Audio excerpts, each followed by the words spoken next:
બનાવની પ્રાપ્ત પોલીસ સૂત્રીય માહિતી મુજબ ભરૂચ એસઓજી પોલીસનો સ્ટાફ અંકલેશ્વર જીઆઈસી વિસ્તારમાં પેટ્રોલિંગમાં હાજર હતા. તે દરમિયાન માહિતી મળી હતી કે અંકલેશ્વર જીઆઈસીની એસએમએન ચોકડીથી ઈટીએલ ચોકડી તરફ જવાના રોડ ઉપર આવેલા ગલ્લા ઉપર ગેરકાયદેસર નશાકારક વનસ્પતિજન્ય માદક પદાર્થ ગાંજાનું વેચાણ થઈ રહ્યું છે જેવી ચોક્કસ માહિતીના આધારે એસઓજી પોલીસે માહિતીવાળા ગલ્લા ઉપર તપાસ કરતા એક મહિલા નામે બુલબુલ દેવી રાજેશ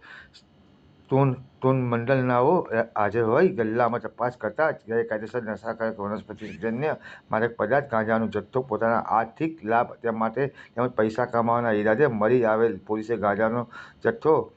3 કિલો 512 ગ્રામ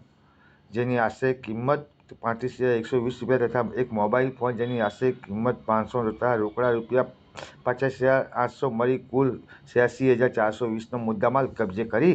અન્ય એક ઈસમ અંકલેશ્વરના મુલ્લાવાડના ફારૂકભાઈને વોન્ટેડ જાહેર કરી નાર્કોટિક્સ, ડ્રગ્સ એન્ડ સાયકોટ્રોપ સબકેસની સંકલન કલમો હેઠળ ગુનો દાખલ કરી કાયદેસરની કાર્યવાહી હાથ ધરી હતી.